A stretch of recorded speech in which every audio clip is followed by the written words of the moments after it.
2023 Bronco. We're going to be doing the Oracle lighting 8-piece set. It's going to receive 2 LEDs per wheel well, so we're going to do that all around. I did end up ordering an extension, that way for the one all the way in the passenger rear should reach where the controller is going to be, but everything else should be pretty much good since this is a shorter version Bronco. So let's get to it. First things first, we're going to be taking off these little tabs right here. So just twist it all the way. That's going to release the mechanism from the back. And also don't forget to take off all of these little screw deals first. It's going to be all around inside, and we're going to be mounting the lights right here, and I'd say possibly right there. I'm only on my first 2 and it's already being a pain. So what you're gonna have to do is, while you're going counterclockwise to remove the screw, you're gonna have to put a wedge on it, just to put a tension in the assembly or the screw itself. That way it'll come out. So we're gonna have to do this. I believe there's, I don't know, 13, 14, maybe 16 of these per wheel well. So it's gonna be a fun one. We're gonna go ahead and remove this piece right here. Like I said, once you have all these tabs pretty much released, all you have to do is pull it and tug on it a little bit on your end towards you, and this pretty much piece would just pop off. So they're all just kind of held by like these little locking tabs, so, and everything else that's holding it is these clips. These clips will naturally do this. That's why you need to wedge it a little bit to put some tension on it. That way it'll just unscrew and then pop off. There's also going to be 3 or 2 little tabs right here that should just kind of release. So once you get everything out, there's also going to be a 7mm that's holding it on the metal wheel well. So remove that as well.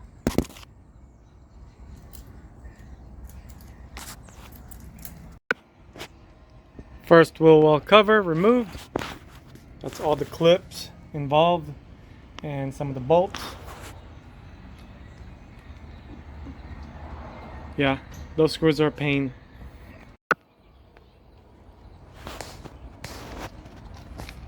And those thing right there.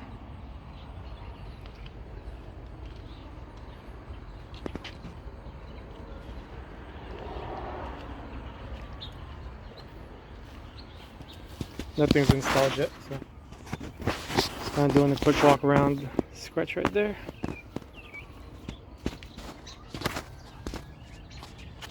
Also, there's a wire hanging right here.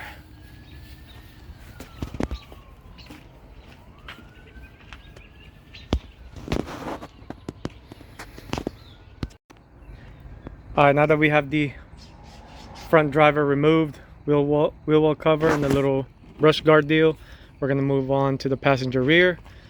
Same deal. Unclip all that, and then do not forget the 7mm right here, and then right here to release this before you start tugging on it.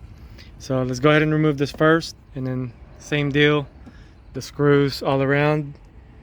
Kind of no choice, but I have to go slow, that way I don't damage any of them. I don't really want to go to Ford and buy any of these clips. They're probably like $1 each or something. So let's go ahead and take this off. 7mm. Brush guard removed. Time to do the fun part of removing these screws. This is basically what I have to do in every single one of them. Is one of these. Actually, let me wedge it this way, and then unscrew it.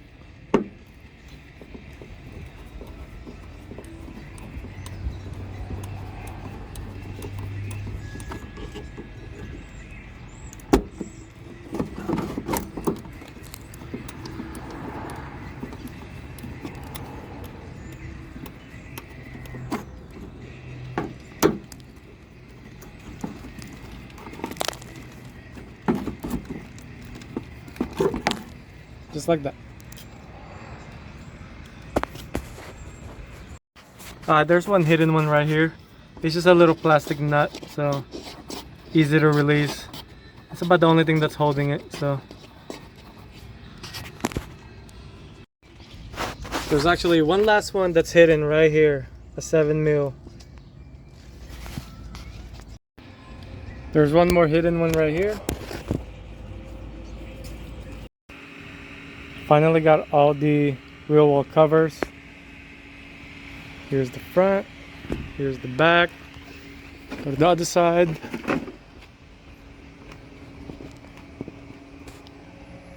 We're gonna go ahead and start planning how to route the lighting system. Here's all the panels. I have it laid out the same way it came out, so obviously front, rears, same goes there. That way I don't mix everything up. So all right, let's go ahead and start planning everything and running all the wires, and hopefully it turns out pretty easy. Hopefully.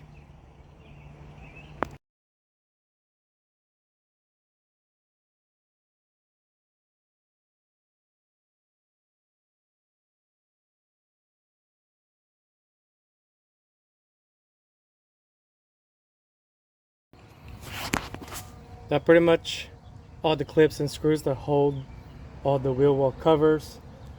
Kind of a little pain to take all that off, but that's a lot of clips, and they are the pain in the ass one.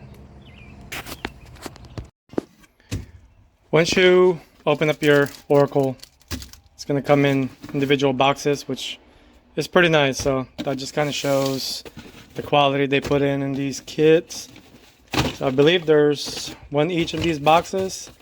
So I'm going to go ahead and take them all out, lay them all out, test them real quick on my bench test, and hopefully none of them are bad, which sometimes it can happen. So I'll go ahead and lay them all out and show you what that looks like. As always, before you start running all of these, make sure you plug them all in. I have a little bench test right there just to power things up. Basically the switch works this way. So I usually let it sit for about, I don't know, 10-15 minutes just to make sure the LEDs don't start flickering or doing any funky stuff, which it does happen even if it's brand new. So always a good idea to do that anyway. But yeah, the switch, all it is just on and off. Got to download an app. Got a little remote control deal. But yeah, this switch definitely needs to stay there, as sad as it sounds. So I was originally trying to put power to the auxiliary. I'm going to try to figure out how to pretty much make this turn on with the auxiliary switch from the roof. I don't know if I could just leave this button on like that and then obviously cut power. I'm going to try to see if that'll work actually. So I'm going to turn power off.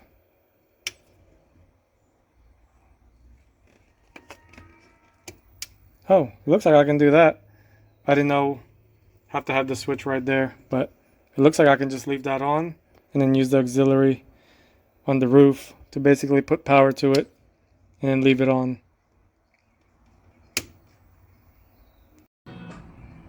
First step you have to do, obviously, line it up right here because this is where I'm going to be mounting it. Same goes on the other side. First you have to drill a big hole so the wire can go through, and then use a punch to mark your locations for where you're going to drill the bolt holes. So don't try to go too big on the bolt hole either. You want that thing to be kind of secure a little bit or a little bit tight, close to tolerance. So like I said, drill 2 holes just for the wires to go through, and then we'll move on to the bolts. So for this particular step, like I said, just kind of straighten it up right here and then pre-drill 2 holes. And as I mentioned before, you don't want to drill too big of a hole. As you can see, it's kind of a pretty close tight tolerance in there. That way the washer behind is not going to blow through the hole. So I'll go ahead and bolt these 2 and then move on to the other wheel wells. Here's the first 2 mounted. It's gonna look like that, so kind of out of sight, out of mind.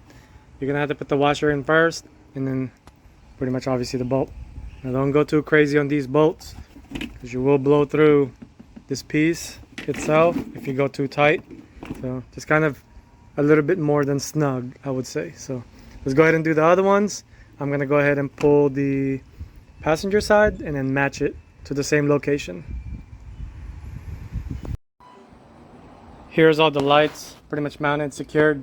So I'm gonna start kind of mounting them at the wheel well location, start tidying up the wires, run it to the engine harness from the back to the front. Yeah, I'm just gonna double check everything just to make sure everything is pretty much equal, because the two rears have to be the same. Obviously the front has to be the same as well.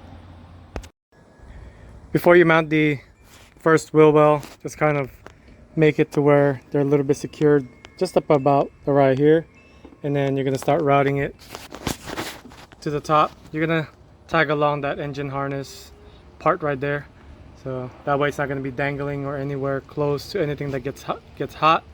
So let's go ahead and start with this one and see where we end up at. Here's the rear so far. Just make sure you kind of secure everything. I have it secure here, so whenever I put it up, it's gonna pull a little bit of slack, but not too much. So you can pull a little bit more. Just make sure it's away from this. Make sure it's away from like anything that will get caught. So yeah, just leave it a little bit of slack, and it's gonna be running with the engine harness once everything is secured. Don't install all the clips right away. Just put a little bit here and there, because you will still run it. That way in the event there is an issue, you can just take it back off easily. So we're gonna go ahead and do the passenger side rear after I run all the wires to the engine harness, just kind of going towards the front. So I ran into a little problem. The extension that Oracle sent me, or what they recommended me, was the wrong one. They sent me the 4-pin, which is what they recommended, but the kit has 5. So I'm gonna have to order the right one, return these to them, and probably wait a couple of days. But I still need to finish running everything, so that would be the last thing that I'm gonna do, is pretty much hook up the extensions. Just to kind of show you how I routed the wires, the wire shooting to the left of the wheel well, and I just kind of followed along this harness. Now when you get to this side right here, obviously it has a shield, so go ahead and mount the wire behind it, that way to kind of separate it from the exhaust heat, so it'll at least absorb most of it to the front. So as you can see, it's on the back of it. And then when you get to this area right here, you want the wires to go over. It's gonna come out right here, and then just kind of follow the harness. Make sure nothing gets cramped or get tight whenever stuff are moving. And then follow along this, and then it'll shoot right there. So just kind of zip tie everything. I do need to get an extension, which is a 5-pin connector. So the one that Oracle sent me is the wrong one. They sent me a 4 when I needed a 5. So gonna have to wait till that arrives before this thing can be completed. But I did the same thing on the other side, basically ran it along the harness. That way it's not dangling or anything like that. So we're gonna be stopping for now, and then once it arrives, we'll finish everything up.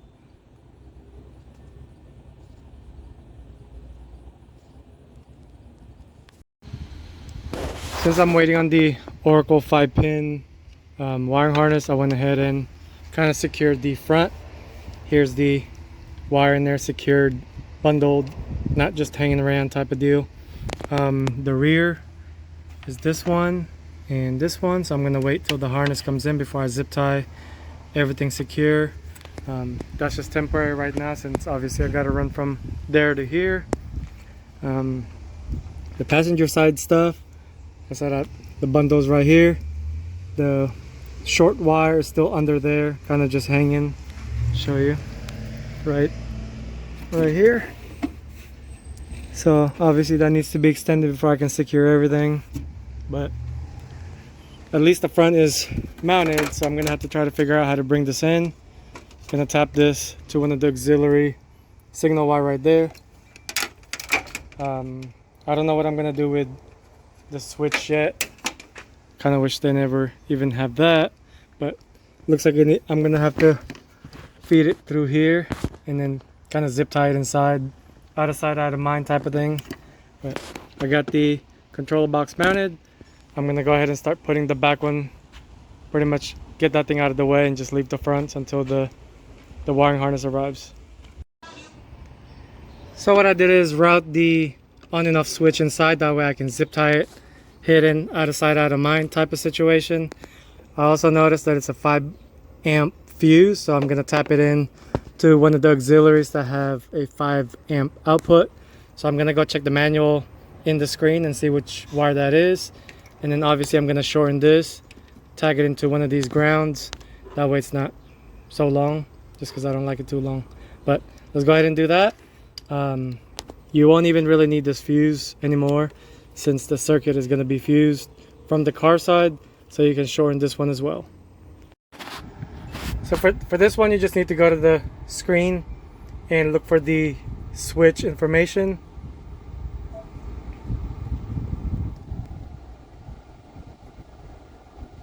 Looks like we do need to leave that fuse in there since everything is above 5 amp. So I'm going to tag the yellow orange and leave that 5 amp fuse just to protect that circuit, just in case something do go wrong, it'll still pop a fuse. So go ahead and use this yellow orange, which is the auxiliary 6. Looks like that yellow orange only works with the ignition on, so customer wanted to be able to turn it on without the vehicle running. So I guess we're gonna have to directly hook it up to a battery source, which that means I have to mount the actual switch underneath the vehicle. Kind of sucks. I thought that would power up without the vehicle on. Alright, I'm at a stopping point. I went ahead and mounted the switch just to show you real quick. It's gonna be right there. Double-sided sticky tape. Already got the back ones put up. Here's the lights. Same as this one's. From passenger. As I said before, I'm not going to zip tie all of that yet, since I still need to route the ones for the rear. I just kind of zip tied everything for now, temporary, but I do have the power already mounted. I got the ground right here, and pretty much that's about the only thing I can do so far. So let me just push this real quick. There you go.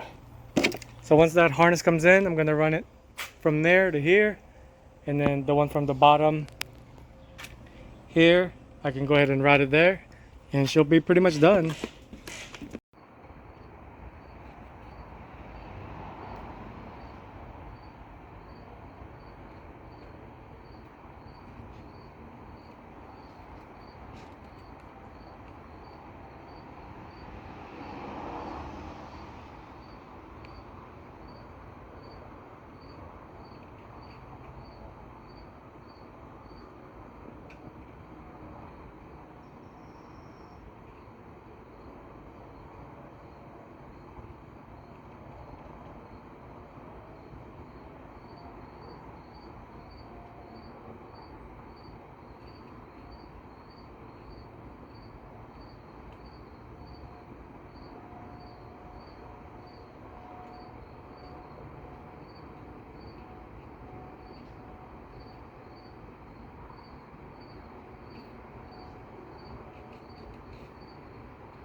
Great news about the Bronco. The extensions finally arrived from Oracle Lighting. So we're gonna go ahead and pretty much wire it all up, zip tie it up, and put it all back together complete. So here is the end result of extending the remaining wires. Just have it zip tied along right here and make sure it's not close to the exhaust or anything like that. So everything is pretty much routed how it should be. And everything is cleaned up right here. Everything is pretty much bundled, not just kind of thrown out, things like that.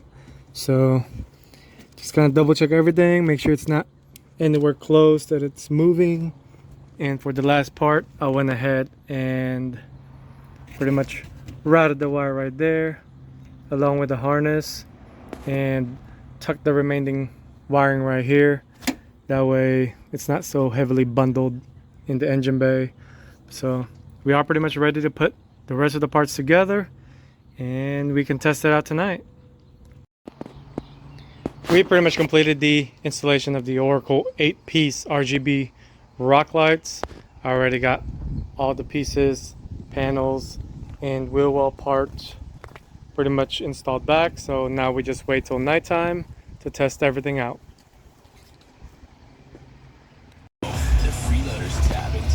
Just kind of wanted to show you where I mounted the switch. Like I said, it's right here. And the harness is neatly zip tied around another harness just so it's not dangling and things like that. So also got the remote, so that's kind of nice. So you can just leave pretty much that thing on the on position and you can turn it on and off with the remote. So that way you could be pretty much outside the vehicle not running, you can turn it on and off, vice versa.